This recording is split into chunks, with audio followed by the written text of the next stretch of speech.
오늘 이 시간은 진정한 승리는 이라는 제목으로 말씀을 드리겠습니다. 요한복음 16장에는 앞으로 제자들이 많은 어려움을 겪을 것이다, 박해를 받을 것이다 라는 것을 예수님이 말씀하고 있습니다. 우리 인간들의 역사를 볼 때 지금도 마찬가지죠. 이 참 복잡한데 그 인간들이 만들어가는 것 같지만은 결국 모든 것은 하나님께서 하신다는 겁니다. 이 역사의 순간순간을 보면은 이 어떤 특정한 사람들이 이 역사를 움직여 가는 것 같습니다. 하지만은 이 역사를 길게 멀리 보면은 결국은 하나님이 하셨다라고 이 결론을 내릴 수가 있습니다. 그리고 한 인생도 마찬가지입니다. 매 순간마다 나의 생각이 움직여가는 듯 하지만은 하나님이 택해 준 사람들의 특징은 그 인생을 멀리 보면은 결국 하나님이 모든 것을 해 나갔다라는 것을 우리가 느낄 수가 있습니다. 이 말은 무엇인가 하면은 하나님이 역사의 주인공이다라는 겁니다. 하나님이 시작이고 끝이라는 겁니다. 하지만 우리 역사 속에는 뭐가 있죠? 어려움과 박해가 있다는 겁니다. 그러면은 여러 가지 역사의 이런 복잡한 소용돌이 속에서 이것을 어떻게 대처할 것인가는 우리들이 또 풀어야 될 숙제라는 겁니다. 그래서 숙제에 대해서 이제 답을 얘기하자면요, 16장 33절입니다. 네, 요한복음 16장 33절. 예, 우리가 같이 한번 읽어보겠습니다. 이것을 너에게 이르는 것은 너희로 내 안에서 평안을 누리게 하려 함이라. 세상에서는 너희가 환난을 당하나 담대하라. 내가 세상을 이겼노라. 16장에 보면은 예수님께서 제자들에게 앞으로 이 제자들의 삶이 어떻게 될 것이다. 뭐 어떻게 보면은 제자들뿐 아니라 모든 인생들이 마찬가지죠. 이렇게 흘러가겠다 하고는 그 결론을 어떻게 얘기하는 겁니까? 그 예수님은 너희로 내 안에서 어떻게 해요? 평안을 누리게 하려 함이라. 예수님의 말씀은 이 평안을 얘기하고 있습니다. 그리고는 너희들이 환난을 당한다. 예, 어려움이 있다는 겁니다. 평안을 했을 때 우리가 그 뭐 유토피아라 할 수 있죠. 한없이 좋은 일만 생기는 것 그러지는 않습니다. 예수님도요 이 십자가를 지셨죠. 제자들에게도 제자들만의 또 그런 십자가가 있는 겁니다. 그 환난을 당한다. 이제 근데 중요한 건 여기서부터입니다. 무엇입니까? 담대하라. 예, 우리 같이 한번 해보겠습니다. 담대하라. 네, 예수님은 그 어려움 속에서도 한마디 짧게 얘기하는 겁니다. 담대하라. 두려워하지 말라라는 겁니다. 왜 그런가 하면은 내가 예수님이 세상을 이겼다. 예수님이 이겼다. 그리고 예수님이 십자가를 지시면서 한마디를 하셨죠. 참 이런 말씀이 위대합니다. 뭐라 하셨습니까? 다 이루었다. 예수님은요 모든 것을 다 이루었다. 우리가 매 순간 모든 것에 생각을 할 때 이 말씀을 생각하는 게 좋습니다. 예수님께서 모든 것을 다 이루셨다라는 것을 생각하고 우리 인생을 이렇게 만들어가면은 참 그것이 좋다라는 겁니다. 예수님은 이 평안을 얘기하는데 이 평안은 어디서 오는가 하면은 믿음에서 온다는 겁니다. 그럼 그 믿음이 무엇인가 하면은 다른 많은 것들도 있지만 하나님이 누구신가 하면은 창조주 하나님 그리고 심판주 하나님. 예수님은 창조주 하나님 또 마지막 역사의 문을 닫는 심판주 하나님. 역사의 주인공은 하나님이시고 그 하나님은 살아 계신 하나님, 지금도 역사하시는 하나님, 과거에도 역사하셨고 지금도 역사하시고 미래도 역사하시고 영원토록 역사하시는 하나님이시다라는 겁니다. 우리가 이런 믿음을 갖고 하나님이 하신다는 믿음을 가질 때에 무엇을 얻을 수 있는가 하면은 평안을 얻을 수 있습니다. 예수님이 말씀하신 것처럼요, 너희로 내 안에서 평안을 누리게 함이라. 예, 평안. 참 이 단어가 어찌 보면은 우리 신앙생활의 시작이라고 볼 수 있습니다. 평안이 넘치면은 기쁨과 감사가 주어진다라는 겁니다. 이 평안도 그냥 주어지는 게 아닙니다. 우리가 끊임없이 어떻게 해요? 그 평안을 만들어 가려고 노력할 때 그 평안이 주어지는 것이고 그 평안의 열매가 기쁨과 사랑과 감사가 된다는 겁니다. 이게 참 높은 수준의 어떤 영성이라 얘기할 수 있고 이성적인 역할이라 할 수 있고 그리고 이게 결코 쉬운 게 아닙니다. 그리고 진리의 힘이라고 할 수 있습니다. 예수님은 담대하라. 내가 세상을 이겼다. 예. 그래서 우리가 평안을 얘기할 때 대표적으로 누구나 잘 아는 말씀입니다. 그 구약에서 다윗이 적은 시편입니다.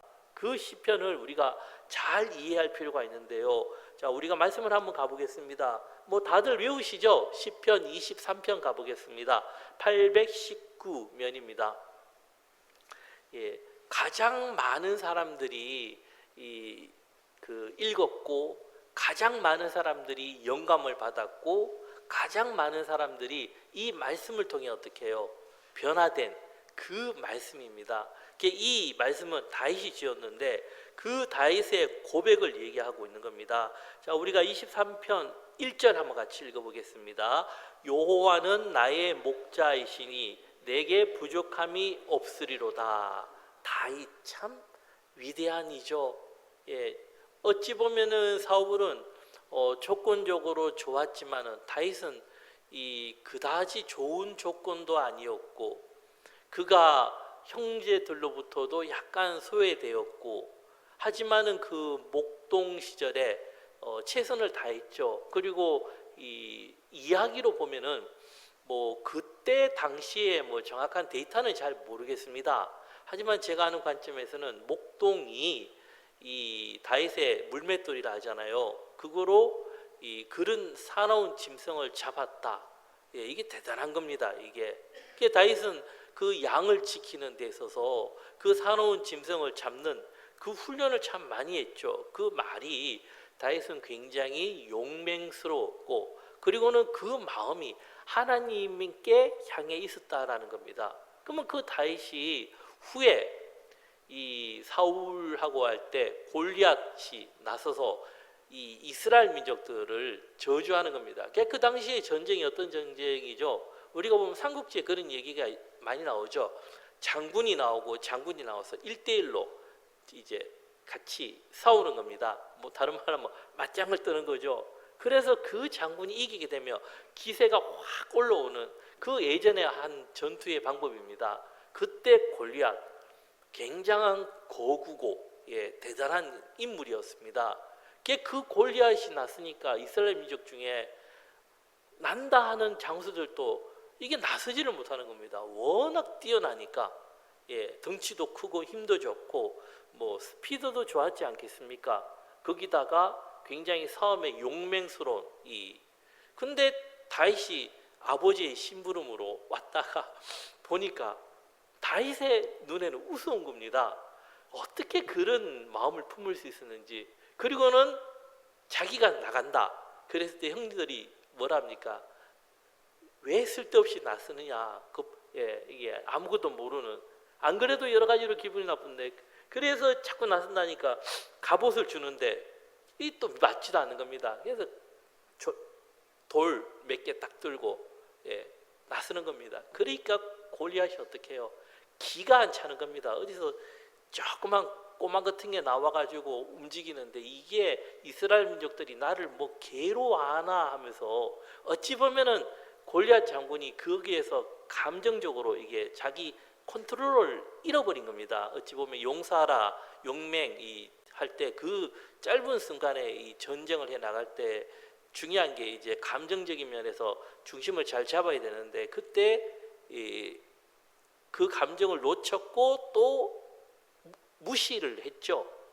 그러니까 다윗이 딱 보고 어떻게 해요?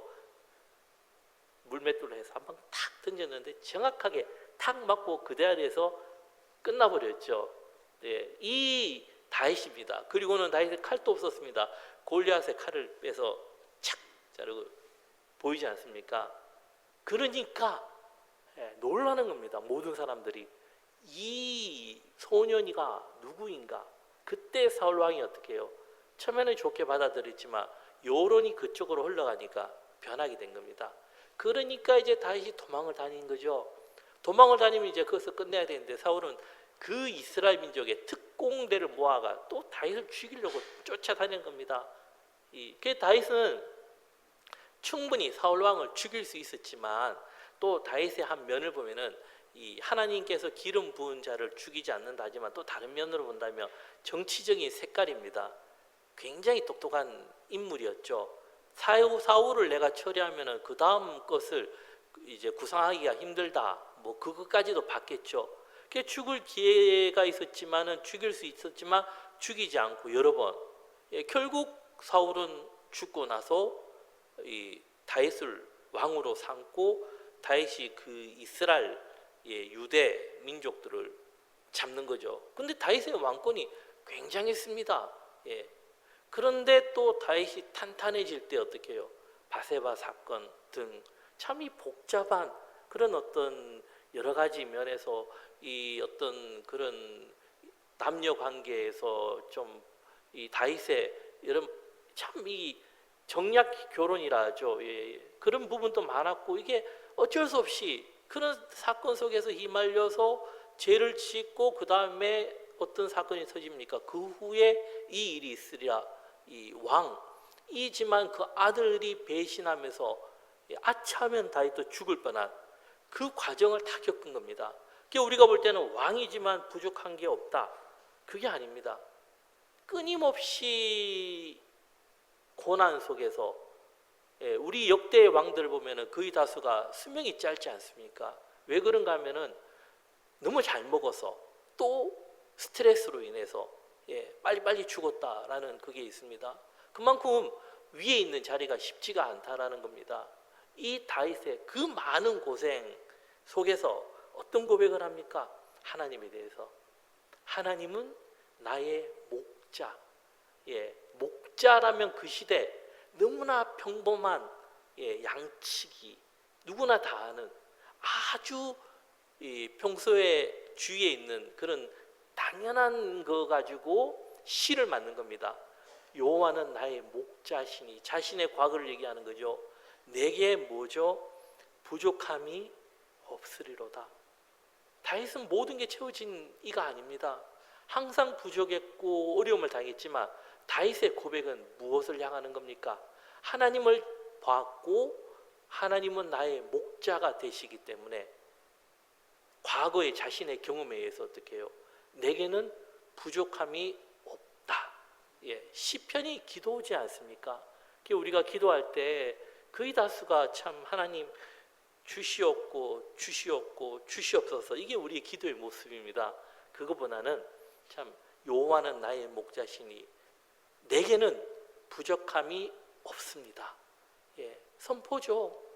그런 말과 함께 믿음을 가지려고 노력하는 것. 저는 이게 기도에서 중요한 자세라고 여겨집니다. 하나님은 나의 목자시니 내게 부족함이 없음을 믿습니다. 그리고는 그가 나를 어떻게 해요?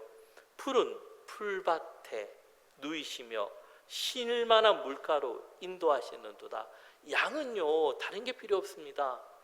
풀 잘 먹이고 물 마시게 하면은 끝입니다. 근데 그 지역에는 풀이 귀하고 물이 귀하죠. 근데 다윗은 어떻게 해요? 그 목자 되신 하나님은 나를 푸른 풀밭에 누워주시고 쉴 만한 물가로 인도해 주신다. 우리가 기도할 때마다 어떻게 해요? 그 하나님은 푸른 풀밭과 쉴 만한 물가로 인도해 주심을 믿습니다. 참 믿음이 쉽지가 않습니다. 선포하는 거죠. 계속 어떻게 되냐면 와서 열심히 기도하고 돌아서서 집에 가는 동안 또 걱정근심이에요. 그 기도한 것에 대해서. 이게 우리의 모습이라는 겁니다. 이런 부분을 바꿔나가는 부분에서 이런 시편을 좀 많이 묵상하면서요, 여러 가지 어려움이 있지만은 그래도 그 목자 되신 하나님이 내게 부족함이 없이 푸른 풀밭에 누이시고 쉴 만한 물가로 인도해 주심을 믿습니다. 선포하고 믿고 나아가는 마음, 다시 그렇게 살았다니까요. 그리고 중요한 게 3절입니다. 참 이게 위대한 말씀이에요. 어떻게 이런 시를 지을 수 있는지 3절 우리가 같이 읽어보겠습니다. 내 영혼을 소생시키시고 자기 이름을 위하여 의의 길로 인도하시는도다. 다윗의 고백이 뭡니까? 내 영혼을, 나의 육신과 이성과 영혼, 이 모든 것을 소생시킨다. 하나님은 끊임없이 새롭게 하여 주신다. 많은 말들이 응축되어 있죠. 그 하나님이 나를 지켜주신다. 내 영혼을 소생시키 주신다. 그리고 더 중요한 것은 이겁니다. 자기 이름을 위하여, 하나님의 이름, 지금으로 말하면 예수 그리스도, 예수님의 이름의 권세죠. 이름을 위하여 어떻게 해요? 의의 길로, 바른 길로 인도하시는도다. 참 쉽지가 않습니다. 내가 가는 인생의 길이 이게 정말 맞는지 안 맞는지 이게 어려워요. 이게 가면 갈수록 더 어렵다. 제가 공부하고 성경을 풀이하면서도 과연 이게 진짜 맞을까? 이런 여러 가지 생각이 들지만 우리가 그 생각에 파묻히면 안 돼요. 어려운 일 당할수록, 그럴 때일수록 내 영혼을 소생시키시고 자기 이름, 예수 그리스도의 그 이름을 위하여 하나님께서 의의 길로 어떻게 해요? 인도해 주신다. 그러니까 우리는 무엇을 바라보면 됩니까? 하나님을 바라보면 된다니까요. 하나님의 이름 때문에 나를 의의 길로 인도해 주신다라는 겁니다. 이런 우리가 평안을 가질 필요가 있습니다. 예수님도 어떻게 해요?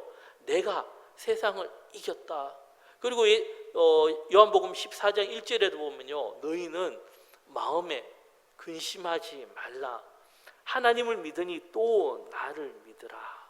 일괄적으로 하시는 말씀이 하나님에 대한 함께 하신다. 그리고 그 약속에 대한 믿음을 이야기하고 있다는 겁니다. 우리가 이런 것을 잘 믿을 필요가 있죠. 그리고 이제 그 하나님에 대해서 마태복음 1장 23절에 보면요, 보라, 처녀가 잉태하여 아들을 낳을 것이요 그의 이름은 임마누엘이라 하리라 하셨으니 이를 번역한즉 하나님이 우리와 함께 계시다 함이라.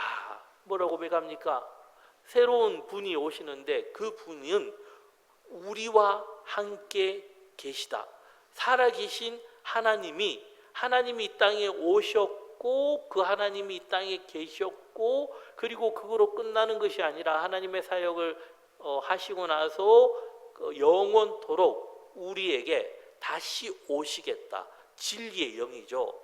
그게 결국은 살아계신 하나님을 만나게 될 것이고, 그 살아계신 하나님이 누구라는 겁니까? 예수 그리스도, 하나님의 아들. 그리고 그 하나님은 우리와 새로운 영으로 오시는데 영원토록 함께 해 주신다라고 어떻게 해요? 약속을 해 주셨다라는 겁니다. 우리가 이것을 어떻게 해요? 믿어야 된다라는 겁니다. 믿음은 바라는 것들의 실상이요 보지 못하는 것들의 증거라 했습니다. 믿음으로 바라보고 흔들리지 않는 신앙으로 가야 된다는 겁니다. 그리고 마태복음 16장 16절에 보면요, 시몬 베드로가 대답하여 이르되 주는 그리스도시요 살아계신 하나님의 아들이라 입니다 라고 했습니다. 하나님이 누구신가 했을 때 베드로의 고백이 그리스도시요 살아계신 하나님이라는 겁니다. 이 세상은요 우연히 생긴 것이 아니라 하나님이 이 세상을 만드셨고, 그리고는 사람이 누구인가, 세상에서는 사람의 존재를 특정한 사람만이 우울하고 나머지는 아니다 이렇게 얘기하지만 성경은 그렇게 말하지 않습니다. 모든 사람들은 하나님의 형상이고, 그 인간을 만드셨고 우리 인간의 역사를 디자인해 주시고, 그리고는 최후 승리가 누구에게 있다는 겁니까? 예수 그리스도, 하나님이 하신다라는 그 말입니다. 그게 인생에 우리가 의미를 찾죠. 그 의미 중에서 가장 큰 의미는 살아계신 하나님을 만나는 것이고, 그리고는 그 살아계신 하나님의 뜻대로 내가 사는 것, 이것이 보면 우리가 인생을 살아가는 이유와 목적이 될 수 있고, 또 하나님께서 우리에게 주신 숙제라고 볼 수 있습니다. 이 숙제를 이 땅에서 얼마나 열심히 하느냐, 이게 참 중요하다 봅니다. 우리의 수고와 노력이 필요하다는 것이고, 이 하나님이 우리를 택해 주셨지만 사람은 또 이 땅에서 삶을 살아야 되죠. 그래서 이런 것을 바로 이해하고 찾는 게 중요한데, 이 모든 것의 시작이 무엇입니까? 평안이라는 겁니다. 평안. 내가 너에게 평안을 준다.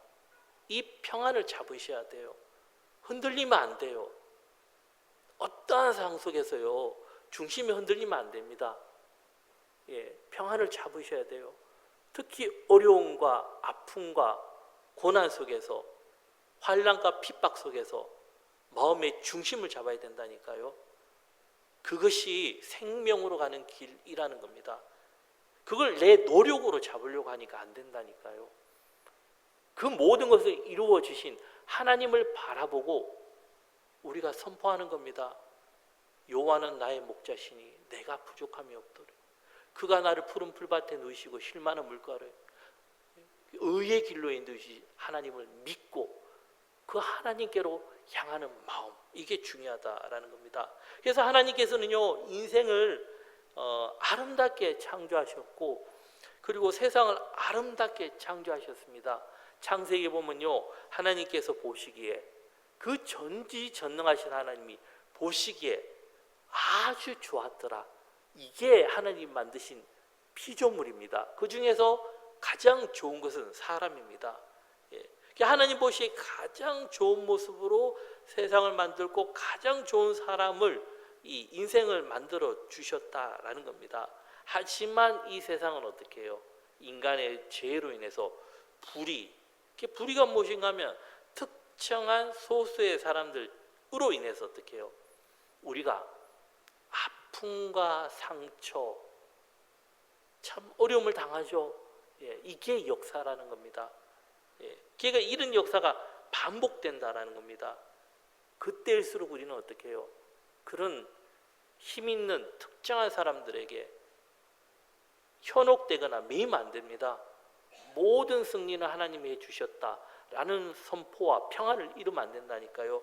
요즘 최근에 참 제가 봤을 때 우리나라가 그래도 아직까지 희망이 있다라고 이제 드라마가 하나 나왔는데, 뭐냐면은 넷플릭스에서 나온 10부작인데요. 참 교육이라는.